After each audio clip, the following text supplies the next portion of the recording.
आई गए बिट्टी। जल्दी आओ करे जा। अरे का जल्दी आई या जब से गाड़ी आए तो है पता नहीं रही। अरे घूमन गईलू बजरिया। अच्छा अच्छा, जहाँ देखा घूमते रहा तू कब घरे रहा तू। नहीं हो ये तो आदत बेकार बा हमार।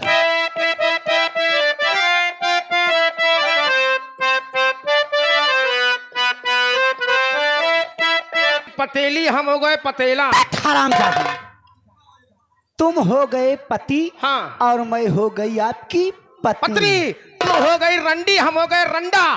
आवा तोहरे उसरे में खेली गुल्ली और डंडा।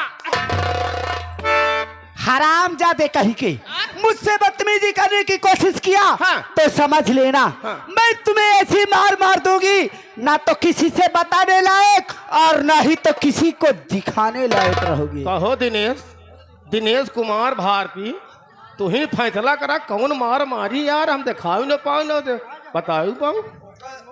हाँ, ओ गाँव घूम ओका का ही आप महाराज समझत हैं सब अंदरोटी भात है। अरे दिनेश भारती अगर न जानत हुआ हाँ तो नहीं करमैनी के कल्लू घोसी से जाए के पूछ ले। अरे घोसी बतावा एक नजर घोसी के हैं भैया। हम तो श्री राम का बेटा बंगा जानते रहे। एक करे जाया समय कम है, देखिए काम ज्यादा समय है। बहुत कम है और काम ज्यादा। समय के मुताबिक कहना क्या है, देखिए हमारे हमारे संतलाल हारमोनियम मास्टर जी बताएंगे। क्या कह रहे हैं? मास्टर जी देखा का बताई हो। कैसे हो रो वाली। ए नहीं सेठ हाँ लिया के गए न हमका एक सोनारे के दुकान पे। सेठ लिया गए सोनारे की दुकान पर। अब का बताई जब जब जाई था हम हाँ हाँ हाँ वह सोनारवा हमका टोकत है कैसे हो। कैसे टोकत खुली बता दिया तो बताइए हम क्या बात है। लगी रहो। ये रहा चलीला टोके ला सोनार सैया जी। ये रहा चलीला टोके ला सोनार सैया जी। काहे नथिया गढ़ाव ला उधार सैया जी। काहे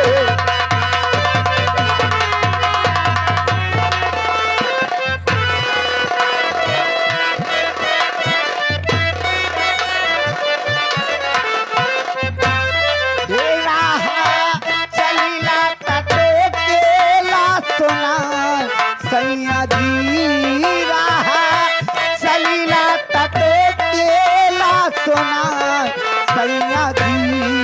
काहे नथिया गढ़वाला उधार सैया जी।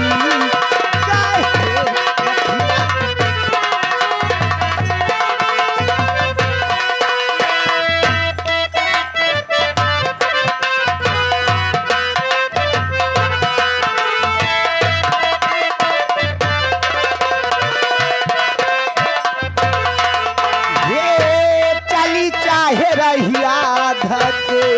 चली चाहे गले चली चाहे ये देखेला तकहेला एहे आवकले देखेला तकहेला शादी करती हो हमारा से प्यार सैया जी। शादी करते हो हमारा से प्यार सैया जी। जाके अजुए चुका का उधार सैया जी। जाके अजुए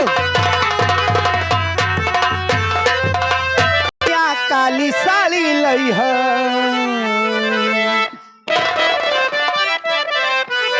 देखा है सबके साथे हमरे उदय करे जो आए हैं कत बगली बैठा हुई है। ए अर्रो वाली हाँ। देखा प्रधान बहुत शांत बैठा है। कहाँ बाटे प्रधान या गुरुजी? अगवा बैठा बल्लिया के बगलिया इनका जनाता ही नहीं बाग। ए प्रधान साहब देखा प्रधान जी ए मिश्रा प्रधान का दी सही में। लेकिन प्रधान जी कैसे हो हे तैया काली साड़ी लइहा कमर में छिपी जाए राजा काली साड़ी लइहा।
कि ससुरा में पहनो ससुया जा रे